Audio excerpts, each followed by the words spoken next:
ओम शांति 12/6/2021 प्रातः मुरली। ओम शांति। बाप दादा मधुबन। बाबा कहते हैं मीठे बच्चे,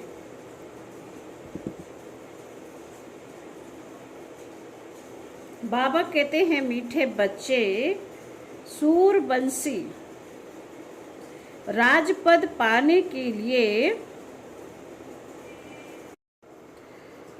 ओम शांति 12/6/2021 प्रातः मुरली। ओम शांति। बाप दादा मधुबन। बाबा कहते हैं मीठे बच्चे, सूरवंशी राज्य-पद लेने के लिए अपना सब कुछ बाप पर स्वाहा करो। सूरवंशी राजपद अर्थात एयर कंडीशन टिकट। प्रश्न है, इस दुनिया में तुम बच्चों से अधिक खुश नसीब कोई भी नहीं, कैसे? बाबा का उत्तर है, तुम बच्चों के सम्मुख बेहद का बाप है, उनसे तुम्हें बेहद का वर्षा मिल रहा है। तुम इस समय बेहद बाप, टीचर और सतगुरु के बनकर उससे बेहद की प्राप्ति करते हो। दुनिया वाले तो उसे जानते भी नहीं, तो तुम्हारे जैसा खुश नसीब हो कैसे सकते? गीत है, बड़ा खुश नसीब हैं। ओम शांति। ब्राह्मण कुलभूषण बच्चे जानते हैं कि अभी हम ब्राह्मण संप्रदाय के हैं, फिर दैवी संप्रदाय के बनेंगे। बच्चों को बाप पैठ समझाते हैं, जबकि बेहद का बाप सम्मुख है और उससे बेहद का वर्षा मिल रहा है। बाकी और क्या चाहिए?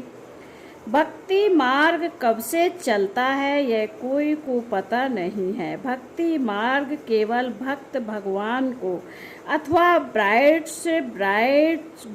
ग्रूम बाबा कह रहे अथवा ब्राइड्स और ब्राइड ग्रूम को याद करते हैं, परंतु वंडर है कि उनको जानते नहीं। ऐसा कभी देखा कि सजनी साजन को ना जाने, नहीं तो याद कर ही कैसे सकती।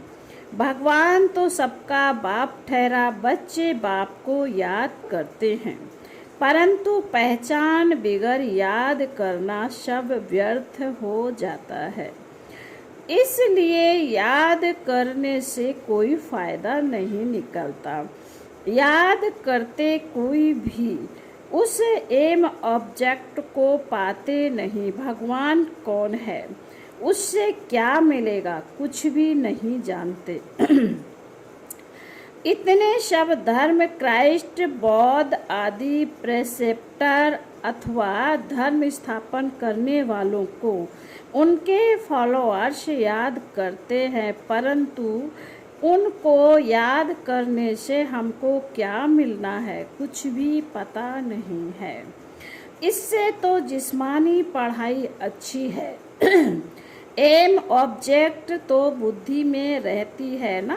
बाप से क्या मिलता है, टीचर से क्या मिलता है और गुरु से क्या मिलता है, यह और कोई भी नहीं समझ सकते। तुम यहाँ बाप के, फिर टीचर के, फिर सतगुरु के बनते हो। बाप और टीचर से गुरु ऊंच होता है। अब तुम बच्चों को निश्चय हुआ कि हम बाप के बने हैं। बाबा हमको 5000 वर्ष पहले मुआफिक आकर के स्वर्ग का मालिक बनाते हैं अथवा शांति धाम का मालिक बनाते हैं। बाप कहते हैं, लाडले बच्चे, तुम मुझसे अपना वर्षा लेंगे ना? सब कहते हैं, हाँ बाबा क्यों नहीं लेंगे। अच्छा, चंद्रवंशी राम पद पाने में राजी होंगे। तुमको क्या चाहिए? बाप सौगात ले आए हैं। तुम सूरवंशी लक्ष्मी को बरेंगे या चंद्रवंशी सीता को? बाबा पूछ रहे हैं। तुम अपनी शक्ल तो देखो, श्री नारायण को व श्री लक्ष्मी को बरने लायक हो। बिगर लायक बनने के बर कैसे सकते? अब बाप बैठ समझाते हैं हूबहू जैसे कल्प पहले समाया था, फिर से समझा रहे हैं तुम, फिर से आकर वर्षा ले रहे हो। तुम्हारी एम ऑब्जेक्ट ही है बेहद के बाप से बेहद का वर्षा लेने की। वह है सूर्यवंशी राजपद, सेकंड ग्रेट है चंद्रवंशी। जैसे air condition first class second class होते हैं ना, तो सतयुग की पूरी राजधानी एयर कंडीशन समझो। एयर कंडीशन से ऊंच तो कुछ होता नहीं, फिर है फर्स्ट क्लास। तो अब बाप कहते हैं तुम एयर कंडीशन का सूर्यवंशी राज लेंगे, वह चंद्रवंशी फर्स्ट क्लास का, उससे भी कम तो फिर सेकंड क्लास में नंबरवार वारिश बनो। फिर तुम पीछे पीछे आकर राज्य पाएंगे, नहीं तो थर्ड क्लास प्रजा, फिर उनमें भी टिकट रिजर्व होती है। बाबा कहते first class reserve, second class reserve, नंबरवार दर्जे होते हैं ना। बाकी सुख तो वहाँ है ही अलग अलग। बाबा कहते कंपार्टमेंट तो है ना। साहूकार आदमी टिकट लेंगे एयर कंडीशन की, तुम्हारे में साहूकार कौन बनते हैं जो सब कुछ बाप को दे देते हैं। बाबा यह सब कुछ आपका है, भारत में ही महिमा गाई हुई है। सौदागर रत्नागर जादूगर, यह महिमा है बाप की, ना कि कृष्ण की। कृष्ण ने तो वर्षा लिया, सतयुग में प्रालब्ध पाई, वह भी बाबा का बना। प्रालब्ध कहाँ से तो पाई होगी ना, लक्ष्मी नारायण सतयुग में प्रालब्ध भोगते हैं। अब तुम बच्चे अच्छी रीति जानते हो, जरूर इन्होंने पास्ट में प्रालब्ध बनाई होगी ना। नेहरू की प्रालब्ध कितनी अच्छी थी, जरूर अच्छे कर्म किए थे, बिगड़ ताज भारत का बादशाह था। भारत की महिमा तो बहुत है, भारत जैसा ऊंच देश कोई हो नहीं सकता। भारत परमपिता परमात्मा का बर्थ प्लेस है। यह राज कोई की बुद्धि में नहीं बैठता, परमात्मा ही सबको सुख शांति देते हैं आधा कल्प के लिए। भारत ही नंबर 1 तीर्थ स्थान है। बाबा कहते हैं भारत ही नंबर 1 तीर्थ स्थान है, परंतु ड्रामा, बाबा कहते परंतु ड्रामा अनुसार एक बाप को भूलने से सृष्टि की हालत कैसी हो गई है। इसलिए शिव बाबा से आते हैं, इसलिए शिव बाबा से आते हैं, निमित्त तो कोई बनते हैं ना।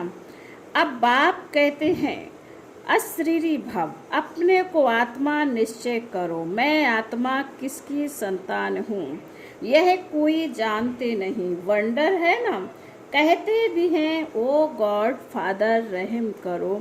शिव जयंती भी बनाते हैं, परंतु वह कब आए थे कोई को पता नहीं। और यह है 5000 वर्ष की बात, बाप ही आकर नई दुनिया सतयुग स्थापन करते हैं। सतयुग की आयु लाखों वर्ष तो है नहीं, तो घोर अंधियारा है ना।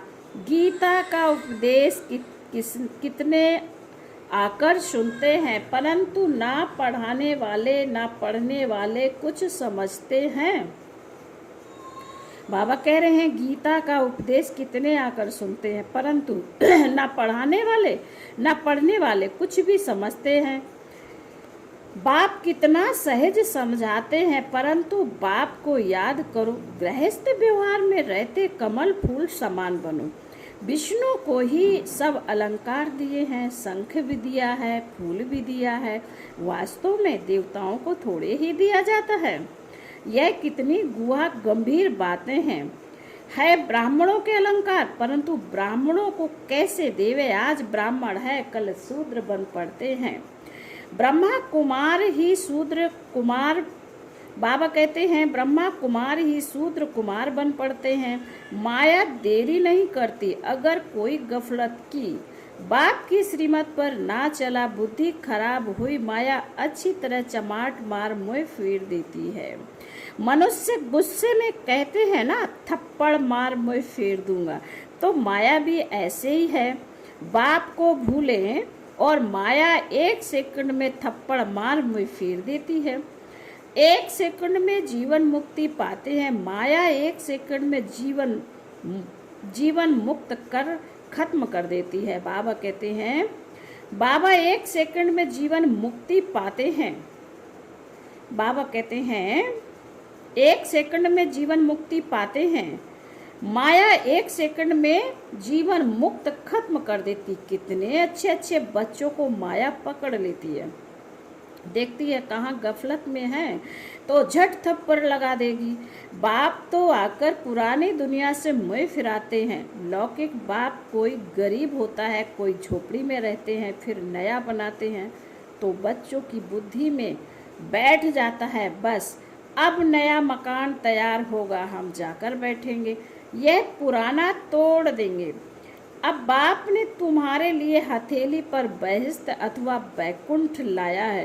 कहते हैं लाडले बच्चे आत्माओं से बात करते हैं, इन आँखों द्वारा तुम बच्चों को देख रहे हो। बाप समझाते हैं मैं भी ड्रामा के बस हूँ, ऐसे नहीं ड्रामा के बिगर कुछ कर सकता हूँ नहीं।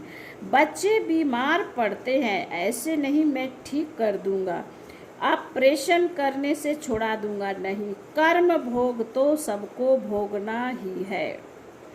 तुम्हारे ऊपर तो बोझा बहुत है, क्योंकि तुम सबने पुराने हो। बाबा कह रहे तुम सबसे पुराने हो, सतो प्रधान से एकदम तमो प्रधान बने हो।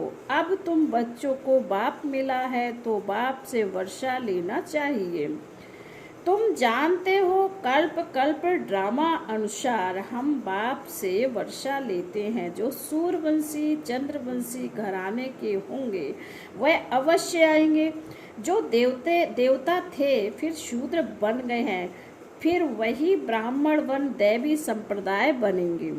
यह बातें बाप बिगर कोई समझा न सके। बाप को तुम बच्चे कितने मीठे लगते हो, कहते हैं तुम वही कल्प पहले वाले मेरे बच्चे हो।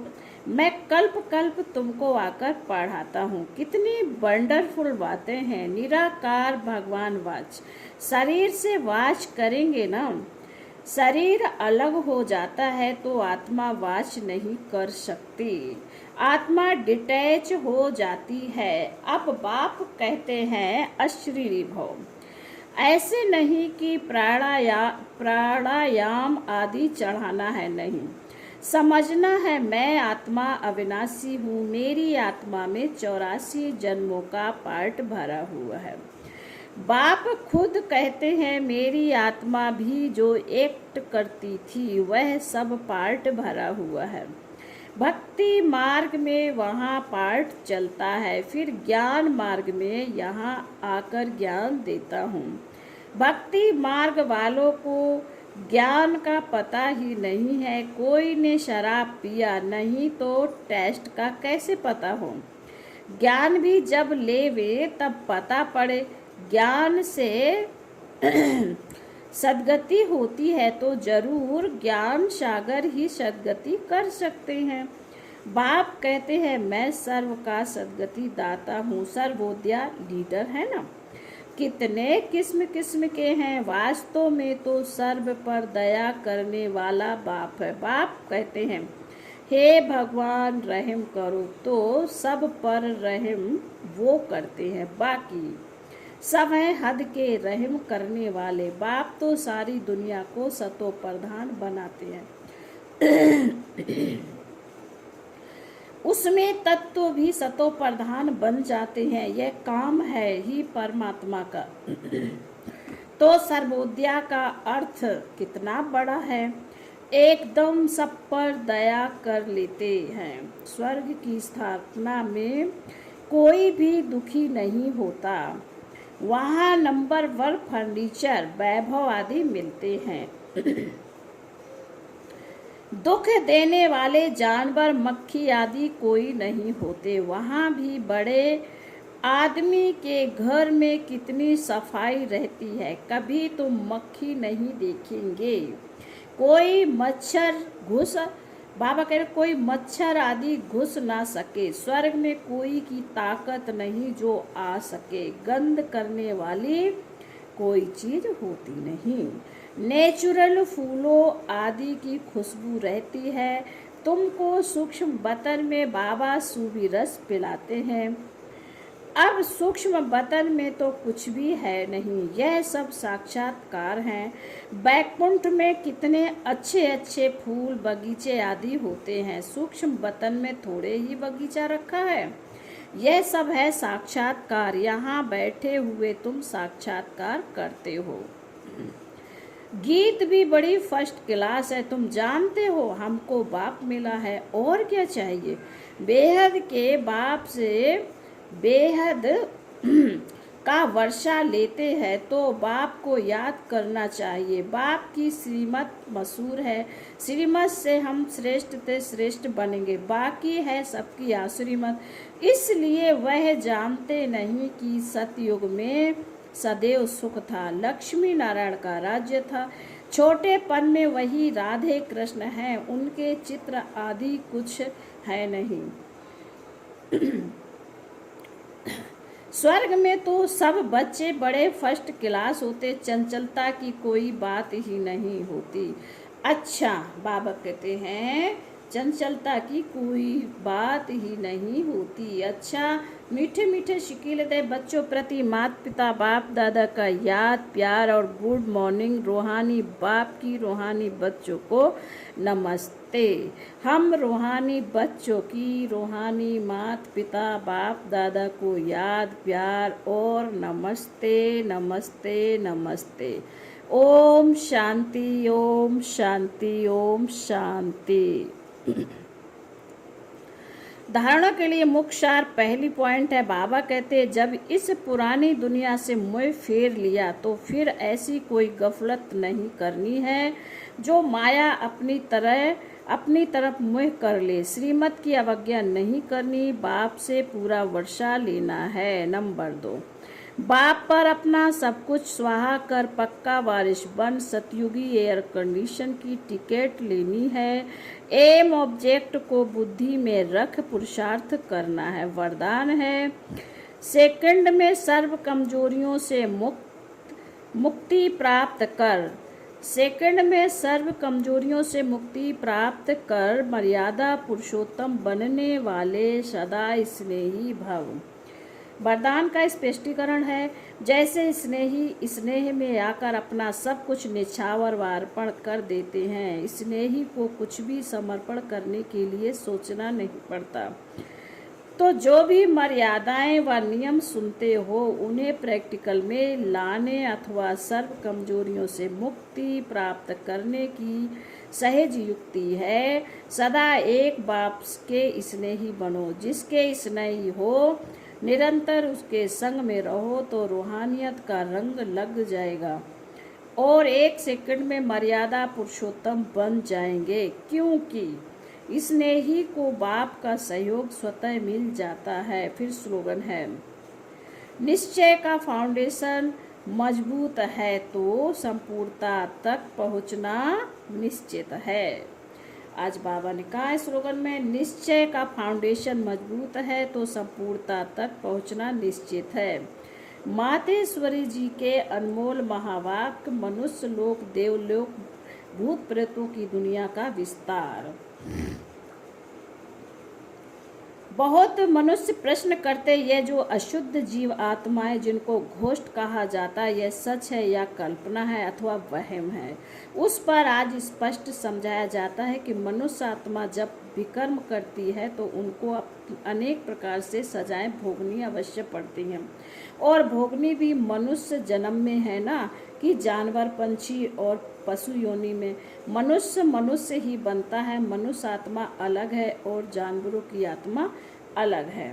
मनुष्य कभी जानवर नहीं बनता और ना जानवर कभी मनुष्य बनता। उन्हों की दुनिया अपनी है, यह मनुष्य आत्माओं की दुनिया अपनी है। दुख सुख भोगने की महसूसता मनुष्य में जाती है, ना कि जानवरों में। जब हम शुद्ध कर्म करने से सुख भी मनुष्य तन में पाते हैं, तो दुख भी जरूर मनुष्य तन में भी आकर भोगना है। और यह ज्ञान सुनने की बुद्धि भी मनुष्य तन में ही रहती है, ना कि जानवरों में। तो इस सृष्टि खेल में मुख्य पार्ट मनुष्य का है। यह जानवर पंछी आदि तो जैसे सृष्टि ड्रामा की शोभा है। सारे कल्प के अंदर सतयुग आदि से कलयुग के अंत तक मनुष्य आत्माओं के 84 जन्म है। बाकी यह 84 लाख तो जानवर पंछी आदि की वैरायटी हो सकती है। अब यह सब राज परमात्मा बिगर कोई समझा नहीं सकता। आत्माओं का निवास स्थान ब्रह्मा तत्व अर्थात निराकारी दुनिया। बाकी इन जानवरों की आत्माएं ब्रह्म तत्व में नहीं जा सकती। वह इस आकाश तत्व के अंदर ही पार्ट बजाती हैं। उन्हों का भी मर्ज इमर्ज का और सतो रजो तमो में आने का पार्ट होता है। इसलिए हमें प्रकृति के बहुत विस्तार में ना जाकर पहले अपनी आत्मा का कल्याण करें, अर्थात मन बना हो।